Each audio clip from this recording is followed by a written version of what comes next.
The Democrat Party has gone completely insane. Donald Trump on the offensive as the impeachment inquiry against him goes public, but the White House is refusing to cooperate. So what happens next, and what will be the impact on next year's elections? This is Inside Story.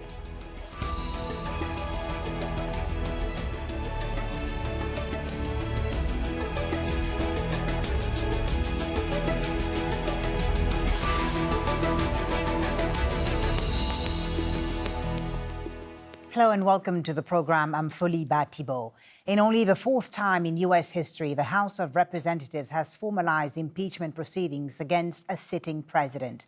Public hearings will begin later this month after weeks of testimonies behind closed doors. At the center of the investigation is whether President Donald Trump abused his power and jeopardized national security by withholding U.S. military aid from Ukraine in exchange for an investigation into his political rival Joe Biden. Trump has repeatedly denied doing anything wrong and has described the investigation as a witch hunt. The White House is refusing to cooperate and has warned members of Trump's inner circle against testifying. Lots to discuss with our guests, but first, this report from Rosalind Jordan in Washington. It's one thing to attack your political opponents on Twitter. The Democrat Party has gone completely insane. It's another to do it while your political base is cheering you on. That's how U.S. President Donald Trump spent his Friday night. First, they engineered the Russia hoax. That was a total hoax. The single greatest lies ever foisted upon the American people. Then the Mueller witch hunt. It never ended. And now corrupt politicians Nancy Pelosi and shifty Adam Schiff, shifty,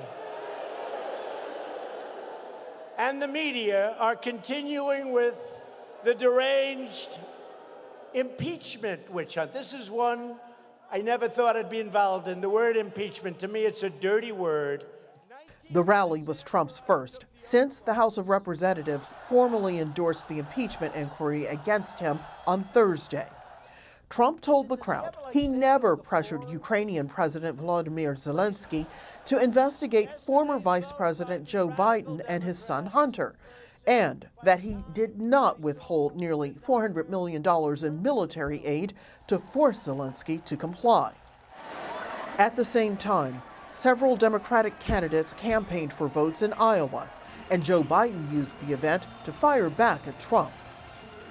Vladimir Putin doesn't want me to be president. And number two, Donald Trump doesn't want me to be the nominee. Spending a lot of money to make sure I'm not. I'm flattered.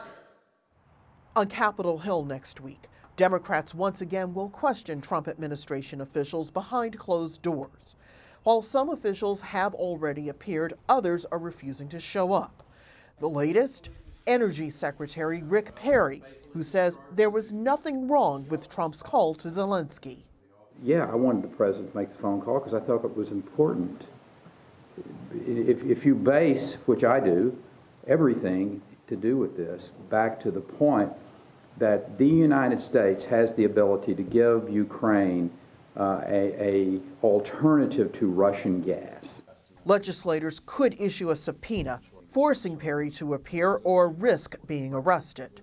And we will make America great again. Thank you, Mississippi. Thank you. Raising the ante and the pressure on a president who says he will fight what he calls an illegal effort to undermine his rule. Rosalind Jordan, Al Jazeera, Washington. Well, let's take a look at how we got here. It began in July with a phone call between President Trump and Ukrainian President Volodymyr Zelensky. A whistleblower said Trump used the call to pressure the Ukrainian government to investigate former Vice President Joe Biden and his son. A month later, the whistleblower filed a secret complaint to the Office of the Inspector General of the Intelligence Community. For 6 weeks, the Trump administration tried to block Congress from obtaining that complaint. In September, the House of Representatives Speaker Nancy Pelosi announced a formal impeachment inquiry into Trump, accusing him of a betrayal of his oath of office. After weeks of testimonies behind closed doors, the House approved a resolution on Thursday to set the rules for public hearings. All right, let's bring in our panel now. In New Jersey on Skype, Richard Goodstein, a political consultant for the Democratic Party and former advisor to President Bill Clinton. In Washington, D.C. is Jack Kingston, a Republican Party member and a former senior advisor to Donald Trump's 2016 presidential campaign. And in Birmingham, in the UK, Scott Lucas, a professor of political science and international studies at the University of Birmingham. Welcome to you all, gentlemen. Thank you for being on Inside Story. Richard Goodstein, let me start with you. Donald Trump, very combative. He says he's the victim of a partisan witch hunt. What is motivating Democrats, House members, to move forward with this process? Is it politics or is it duty? Imagine if President Barack Obama had told the Saudis, we will give you a lot of aid if you, in the aid of Hillary Clinton's presidential campaign, find dirt on Donald Trump and publicize it. And we will not have a meeting, Saudis, in the White House unless you get dirt on Hillary Clinton. The Republicans in Congress would have gone ballistic. They would have started impeachment proceedings the first time they heard about that. What we're talking about here. That's exactly the situation that we have here. President Trump, the Democrats talk about the ABCs of impeachment. A is the abuse of the office. That's not something a president should do or is entitled to do under the law. B is a betrayal of, in this case, an ally, the Ukraine, by basically holding a gun to their head rhetorically and telling them there would not be aid, there would not be a meeting in the Oval Office until they did what Trump asked for. And C is corruption. This is blatantly a corrupt act. So this is not politics. If in fact the Democrats didn't do this, what would stop Donald Trump from saying to the Chinese, we will have a trade deal, and in fact we'll make it beneficial to you, but only, as Trump did say on the back lawn of the White House several weeks ago, if you come up with dirt on Joe Biden, or every other deal that Donald Trump entered into would be predicated on the foreign government digging up dirt on his political rivals. Let's allow That's Jack Kingston to respond. Jack, your response. Republicans say the inquiry is unfair, it's unconstitutional, it's un-American. What is wrong with this process in your view? Well, of course, Richard has not read the transcript based on what I just heard. Nothing that was all very interesting, but just like Adam Schiff, who in an official congressional hearing made up a parody and said it was the transcript and only backed down once he was caught in the lie, Richard has done the same thing. None of that was in the transcript. And I would say to your viewers, just read the transcript. All you have to do is Google Ukrainian transcript. And if any of that's in there, maybe there's something to it. But listen, 3 prior impeachment hearings all have been bipartisan. This one was not bipartisan, except 2 Democrats thought it was so horrible that they voted with Republicans on it. One of them was a senior Democrat, by the way. The Democrat deep staters cannot stand the fact that they lost the election in 2016. Right. 19 minutes into the Trump presidency, the Washington Post said, impeachment process will begin immediately. And that's all they've done. They struck out on Jack, let me just ask Mueller and I hear you. I hear you on this, but let me just ask you briefly before I move on to Lucas, what is wrong with this specific process that the Republicans are complaining about? They've been complaining that the hearings had been in private, in secret. So why didn't they vote yes on Thursday in Congress? Because some of the rules could now, in fact, help them. Under these rules, President Trump will be able to bring witnesses to defend his case, wouldn't he? Well, actually, the rules were drawn up by 9 Democrats and 4 Republicans, so even that process was uneven. But there is not equal access to transcript release. There's not equal cross-examination of witnesses. There's not the equal ability to subpoena witnesses. If you want to do it fairly, and Richard knows because he was a Clinton guy, we, as the Republican Party, gave President Clinton 30 hours of testimony, of ability to cross-examine and see his accusers. We haven't even been able to talk to this Eric Ciamarella, the supposed whistleblower. Why don't we have access to him? If it was a fair trial, I think this thing would be dismissed in 1 week, but the Democrats have done it for 37 days in the Capitol basement because they're ashamed of themselves. All right. They leak out information selectively to make the president look bad. Jack, thank you for that. I'll allow you to respond, Richard, in just a moment, but I want to get Scott Lucas's views in Birmingham. Scott Lucas, only the fourth time in U.S. history that the House has formalized impeachment proceedings against a sitting president. How does the case against Trump compare to that of Nixon and Clinton in terms of severity and also in terms of strength? Well, I need to think, first of all, I don't deal in misinformation like we just heard. I deal in facts. And the facts, as they have been brought out by more than a dozen current and former U.S. officials, as well as by the transcript of the Trump-Zelensky phone call and other documents, is that from last November, Donald Trump and his personal attorney, Rudy Giuliani, carried out a campaign of pressure on Ukrainian officials to open an investigation into presidential candidate Joe Biden, the Democratic Party, and an investigation to cover up Russia's interference in 2016. Those are the facts of the testimony that have been heard so far. Now, if those facts are confirmed, not only in the public hearings to come, but in the trial, they could constitute, at the least, abuses of power by Donald Trump, in effect saying, I don't care about U.S. foreign policy. I want Ukraine to do this for my personal gain and my reelection. And it could constitute a crime, which is inviting a foreign government to come in and interfere in a U.S. election. But, Scott, Nancy Pelosi had been reluctant on impeachment, and it wasn't long ago that the Democrats were questioning the politics and also how useful a vote like the one we saw on Thursday would be, given the large probability that the Senate Republicans would acquit Trump if the House voted to impeach Trump. So what's changed, I mean? Well, Nancy Pelosi said it, and she's right, that what changed was the revelation not only of the Trump-Zelensky phone call, but of the extent of this campaign over the past year to put pressure on Ukraine to investigate Biden and the Democrats. When that came out in September, Pelosi began to shift, and of course, we began to have the closed-door hearings. Now, let me correct another piece of misinformation from Mr. Kingston. These are not secret hearings. These were hearings in which Republicans as well as Democrats could question the witnesses. I'm sorry, Jack. Scott, Republicans were on those committees, which were in the room. World. Secondly, Jack, sorry. By the way, name Jack, one of sorry. the... No, Jack, you said a dozen people. Just Jack Kingston, 1 second. Let him finish, and it'll allow you to respond after that. Go ahead, Scott Lucas. You can repeat your misinformation in a minute, Jack. In the basement. First, Republicans have been in on the hearings.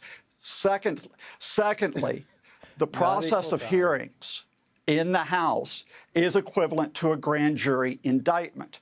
In a grand jury, you only have the presentation of evidence. The point at which Donald Trump can cross-examine, as Jack is insisting, comes up when you have the public hearings, which are now to come in the House, and when you have the trial if it occurs in the Senate.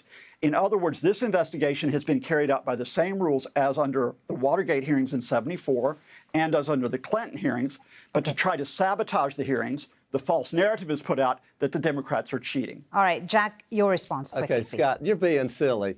Scott is being silly. I mean, he's trying to have this real serious voice as if that's going to make it true. Scott, come on. You say a half a dozen witnesses. Number one, those hearings are classified. So how do you know what they have said? More than a dozen. Oh, did you get it from a leaker?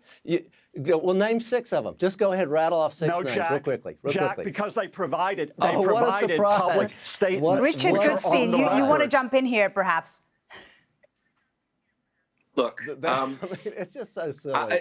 I think it speaks to how thin the defense of Donald Trump is, that his defenders talk about these as being secret hearings when, as Scott says, there were Republican House members who were at every single one and their counsel had every opportunity to cross-examine the witnesses there. It speaks to the fact that they complained and complained and complained, as your question pointed out, about the fact they were secret, and then voted uniformly against the fact that the hearings would become public, because they know, I think, Wait that a minute, the, Richard. the evidence is so let me ask you, damning. do we have equal time? Do we have we do not have equal time. You agree Jack, on that because that's the please. rule. We do not Jack, have equal ability to subpoena witnesses. You agree on that, I assume. Those are facts. If you want to talk facts, let's talk about Jack, it. Jack, Republicans don't Jack, have the excuse me. equal You can ability talk to over subpoena Scott. witnesses. All right, gentlemen, let's try to move the Scott, conversation a bit forward because we are speaking to an trying to get international you audience two here. to talk Gentlemen, a little please. truth. Jack Kingston, let me just ask you this. What's going to be the Republican strategy then moving forward? Some reports are suggesting that some Republicans, some GOP senators are now actually ready to acknowledge that there was a quid pro quo, but argue that that was legal and doesn't constitute impeachment. How do you do that? Well, I don't know of any members of the Senate who are that way. The media said the same thing about the House members, that the House members were afraid and some House members were going to defect and vote with the radical socialist Democrats. That was not the case. But here's what the American people do know. The American people are fair. They understand Republicans will not have equal time to cross-examine. They will not have equal time to bring, or equal ability to bring in witnesses. They won't be able to subpoena. They won't have equal ability to release transcripts. They also know that Adam Schiff, during the Mueller investigation, said repeatedly, I have the goods, I have the evidence that shows that Russia did collude with President Trump. Well, that kind of dissipated. And then we know that he lied the other day saying this is what the transcript said. It did not say that. We also know they were saying, and this whistleblower who apparently worked for both Obama, Brennan, and I guess Biden, he apparently was coached. All of that is atrocious. And Americans understand that. Americans understand fairness, and the president isn't given any. Scott Lucas, where do Americans stand on this? A recent poll shows that Americans approve the impeachment investigation, but only a third of the people who approve it say the inquiry should be a top priority for Congress. So what does that say about where the American public stands on this? Well, those were roughly the same percentages when the Watergate hearings began in 1874. So in other words, I think instead of saying where do the American people stand, it's going to be a question of what comes out as evidence in the hearings. And then we'll see how the American public reacts to this as the rest of us.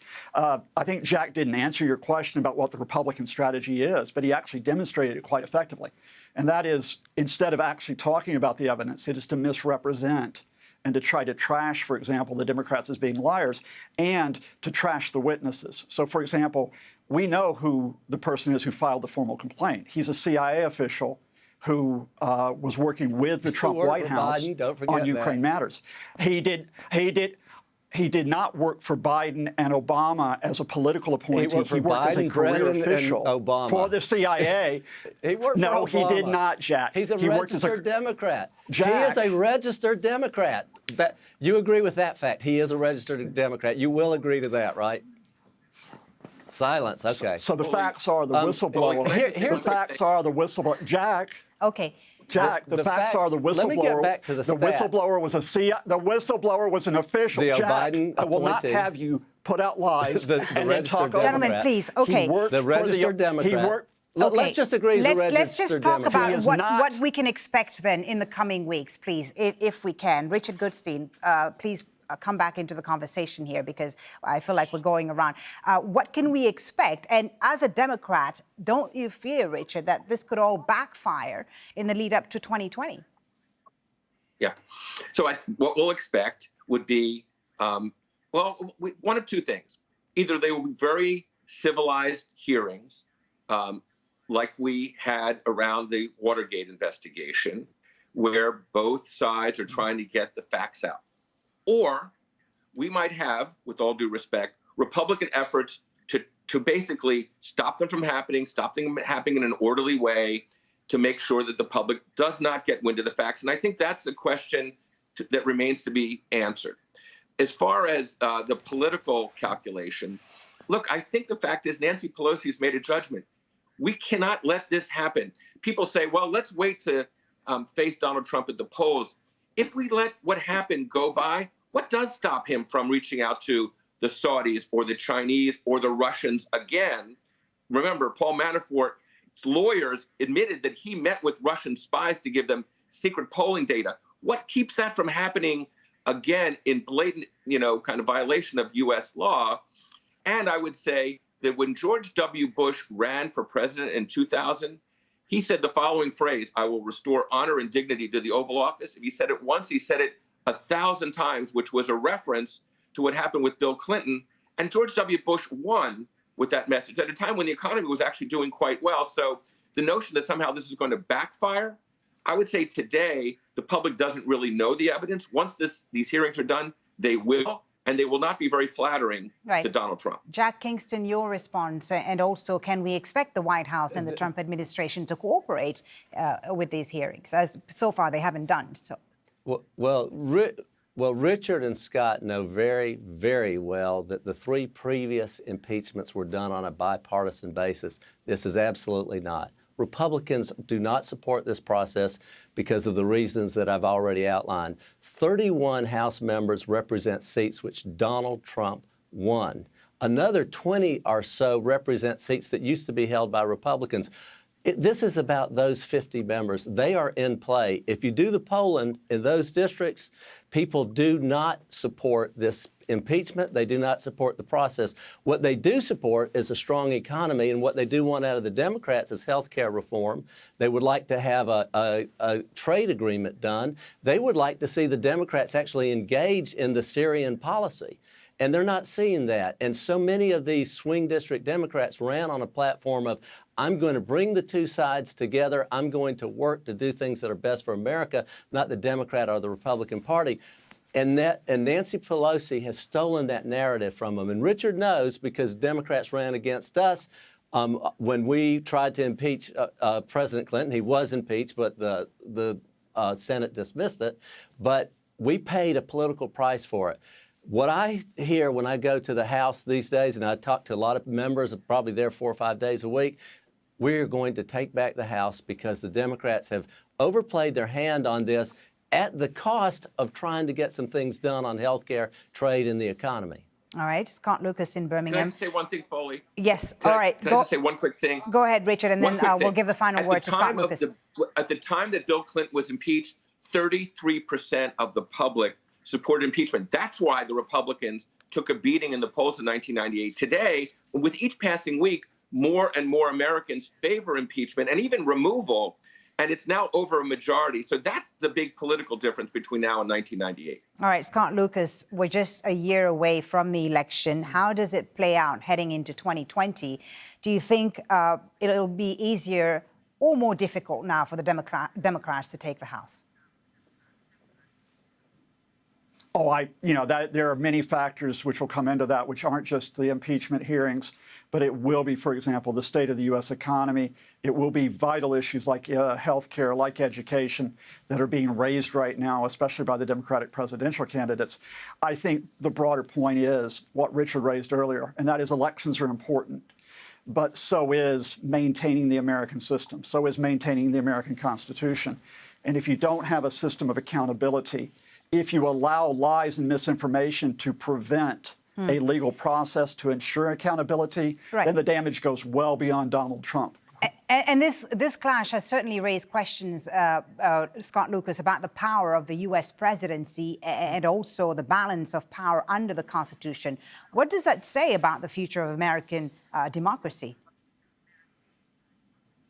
Well, it is a fundamental question raised, and it's a recurrent one, but it has been elevated by the way that Donald Trump has bypassed courts, by the way that he has bypassed Congress, by the way that he has used media to try to replace discussion with insult and with, let me be honest here, deception, sometimes lies. And I think that, again, it's not just a Trump issue, a Democratic versus Republican issue. There's an issue of accountability about the executive, the legislature, and the courts. And everyone's going to have to be involved in this, whether or not Trump wins a second term or whether there's a Democrat in the White House. Because right now, the American system is in its most parlous state, probably since 1945. It'll be interesting to see what happens in the next few weeks, of course. Gentlemen, thank you very much for a very lively discussion. Richard Goodstein, Jack Kingston, and Scott Lucas, thank you all for being on Inside Story. And thank you for watching. You can always watch this program again anytime by visiting our website at aljazeera.com. For further discussion, go to our Facebook page. That's facebook.com/AJ Inside Story. You can, of course, also join the conversation on Twitter. Our handle is at AJ Inside Story. From me, Folly, Thibault, and the whole team, thank you for watching. Bye for now.